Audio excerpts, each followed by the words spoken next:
Signs of a bad water pump, thermostat, or head gasket.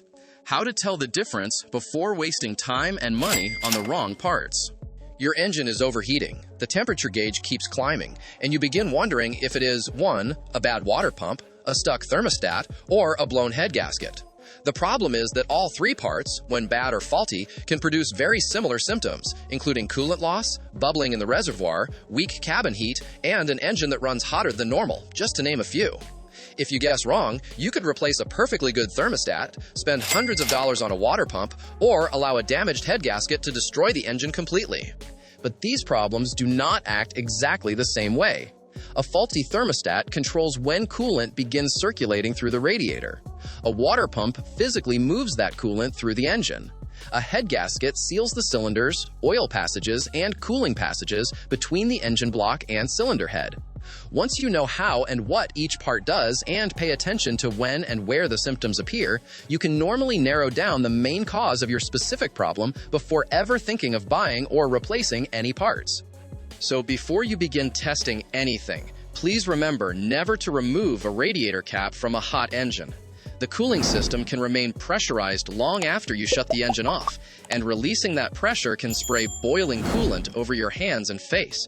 Perform any inspection that requires opening the radiator or coolant reservoir only when the engine is completely cold. And guys, before we move on, please, if our videos are helping you, subscribe to our channel. We show you how to diagnose all sorts of car faults before you waste money replacing parts that were never bad. And also, like and share this video to support us. Now let's begin with the thermostat because it is usually the least expensive and simplest of these three problems. The thermostat is a temperature-controlled valve located between the engine and radiator. When the engine is cold, it remains closed so the engine can warm up quickly. Once the coolant reaches the thermostat's opening temperature, usually somewhere around 180 to 205 degrees Fahrenheit, depending on the vehicle, the thermostat opens and allows hot coolant to flow through the radiator.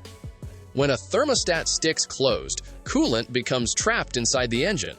The engine may warm normally for the first few minutes, but once it reaches operating temperature, the gauge can suddenly rise toward hot. The radiator may remain surprisingly cool because the thermostat is preventing the hot coolant from reaching it. One of the strongest thermostat clues is an overheating pattern that begins shortly after a cold start. You may drive for 5 or 10 minutes with a normal gauge, and then the temperature suddenly climbs. If you stop the vehicle and allow it to cool, the same pattern may repeat during the next drive. You might also notice that the upper radiator hose stays relatively cool while the engine is becoming dangerously hot. On a normally operating system, the upper hose should become hot when the thermostat opens and hot coolant begins moving into the radiator. If the engine temperature is climbing but that hose remains cool, the thermostat may be stuck closed. Do not grab the hose with your bare hand. Use an infrared thermometer if possible, or carefully feel near the hose without touching hot or moving components. You can compare the temperature around the thermostat housing, upper radiator hose, and radiator inlet. If the engine side is extremely hot, while the radiator side remains dramatically cooler, coolant flow is being restricted.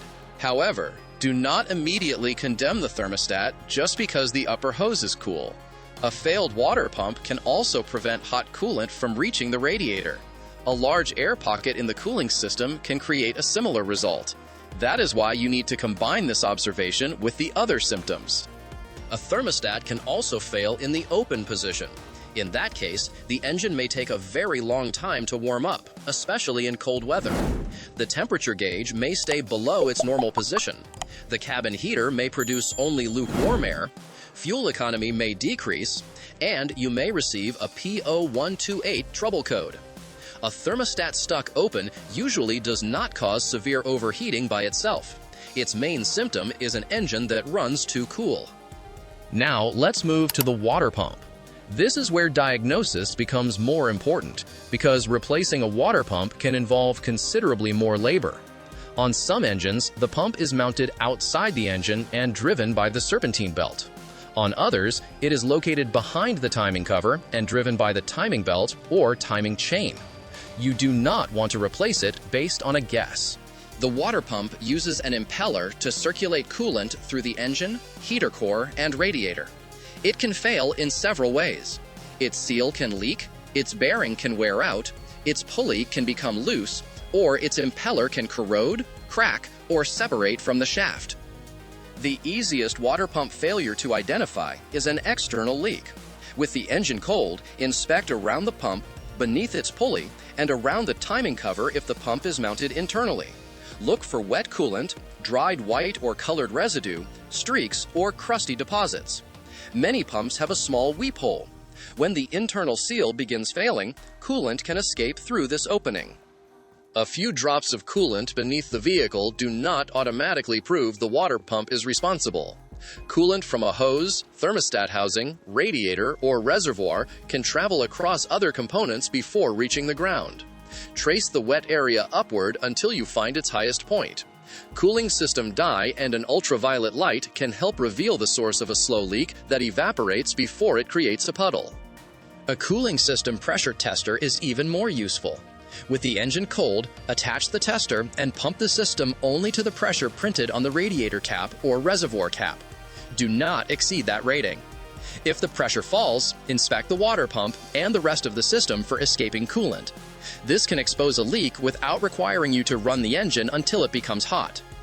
Another sign of a failing pump is a grinding, rumbling, or whining noise from the pump bearing. With the engine off and cold, remove the serpentine belt if you can do so safely, then rotate the water pump pulley by hand. It should turn smoothly without roughness, binding, or excessive side-to-side movement. A rough bearing or wobbling shaft strongly suggests pump failure.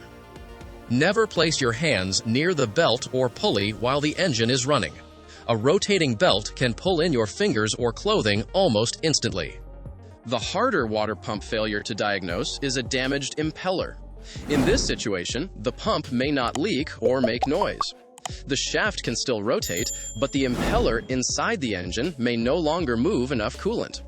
The vehicle may overheat most severely during acceleration, highway driving, towing, or climbing hills because the engine is producing more heat than the weakened pump can carry away. Cabin heat behavior can give you another clue. The heater core relies on hot coolant circulating through it. If the engine is overheating, but the vents suddenly blow cool or inconsistently warm air, coolant may not be circulating properly. A failed pump can cause this, but so can low coolant or an air pocket. This is why changing heater temperature is often more valuable than the temperature gauge alone. If the gauge rises while cabin heat disappears, shut the engine down. Continuing to drive can turn a manageable cooling system problem into a warped cylinder head or blown head gasket. Again, guys, if this video is helping you narrow down your problem, give this video a like and share. It helps more drivers find this information before a simple cooling system fault turns into an expensive engine repair. Now we have reached the most serious possibility: a head gasket failure. The head gasket seals combustion pressure inside each cylinder while keeping engine oil and coolant in their correct passages. When it fails, combustion gases can enter the cooling system, coolant can enter a cylinder, oil and coolant can mix, or compression can escape between adjacent cylinders. Unlike a thermostat or water pump, a head gasket problem may pressurize the cooling system unusually quickly. Start with the engine completely cold and the cooling system properly filled. If the upper radiator hose becomes extremely hard within a minute or two before the coolant has had enough time to become hot, combustion pressure may be entering the cooling system. Continuous bubbling is another warning sign. A few bubbles can appear while trapped air is being removed after cooling system repairs. So bubbling alone does not prove the gasket has failed. But if bubbles begin immediately after a cold start, continue steadily, and increase when the engine is gently revved, combustion gases may be leaking into the coolant. Do not perform this test by leaning over an open radiator while revving the engine. Use the correct spill-free funnel where appropriate, remain clear of the opening, and follow the manufacturer's bleeding procedure. Some modern vehicles use pressurized expansion tanks and require special filling or vacuum filling procedures. White exhaust smoke can also indicate coolant entering a cylinder, but you need to distinguish actual coolant vapor from normal condensation. Thin white vapor during a cold morning start that disappears as the exhaust warms is usually normal. Thick white smoke that continues after the engine is fully warm, has a sweet smell, and is accompanied by unexplained coolant loss is much more concerning. A rough cold start can be another clue. If coolant slowly leaks into one cylinder while the vehicle sits overnight, the engine may misfire for several seconds the next morning and then smooth out after burning the coolant. A scan tool may reveal repeated misfire codes on the same cylinder. Removing the spark plugs can also reveal one plug that looks unusually clean, as though it has been steam washed. Milky oil is often presented as the definitive sign of a blown head gasket, but it is not always present.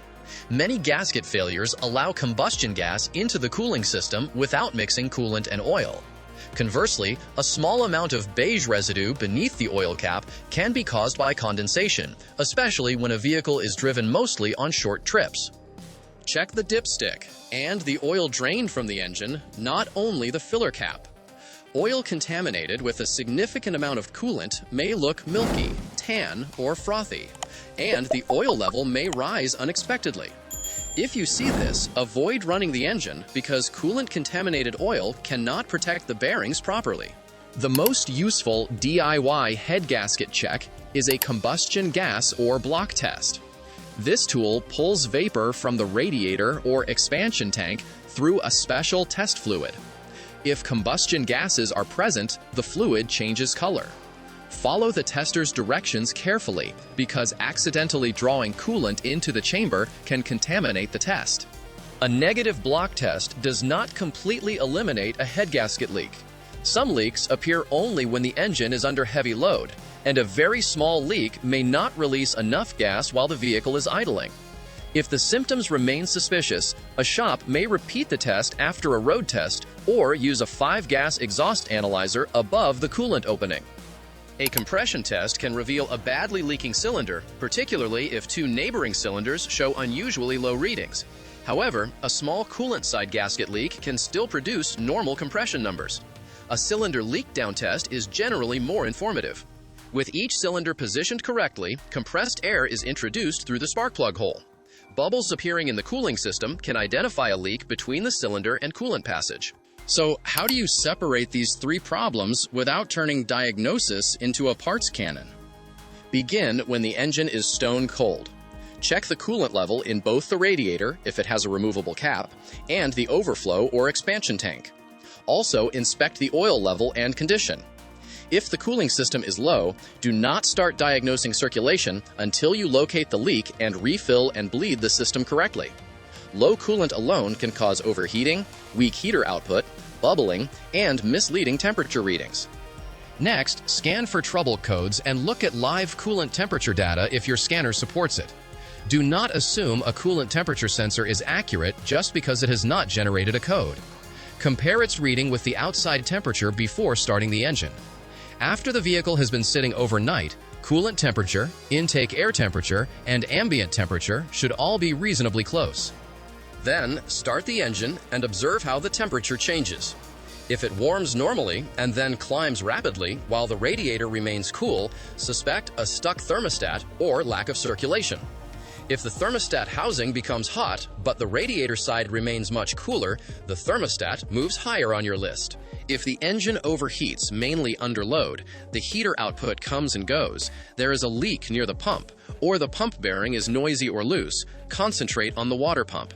An internally damaged impeller can still require additional testing, but these clues are more consistent with poor circulation than combustion leakage.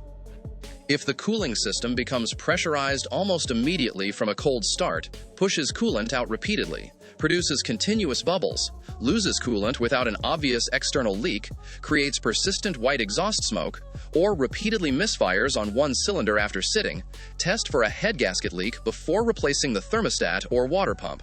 Also remember that more than one failure can exist. A thermostat that sticks closed can overheat the engine badly enough to damage the head gasket.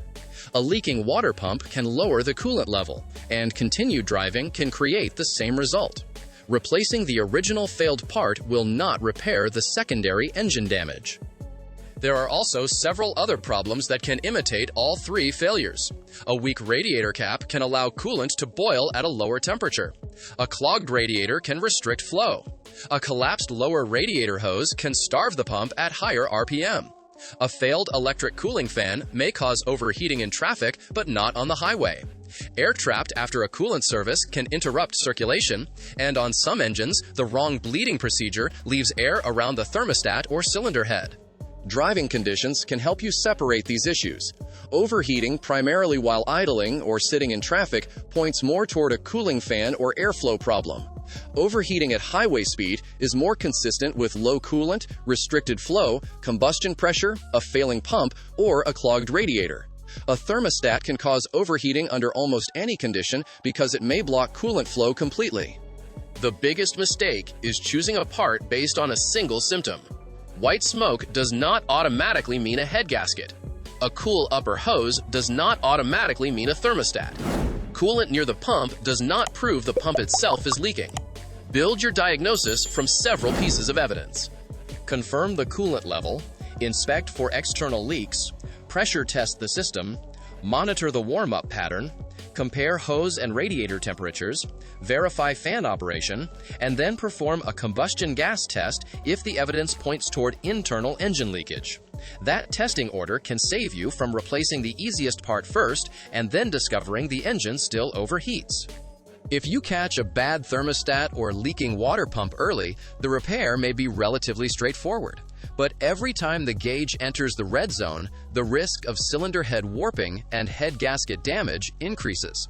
When the temperature warning appears, turn off the air conditioning, safely pull over, shut down the engine, and allow it to cool completely. Do not try to make it home while the engine is overheating. And there you have it, guys. I hope this was helpful. And before you go, watch this video here on is that a lifter tick or engine knock? How to tell which one is actually bad. The video will help you identify what that ticking or knocking sound really means before you approve an unnecessary engine repair. Subscribe to our channel, like, and share this video as well. It helps support our channel. I'll see you in the next video. Bye!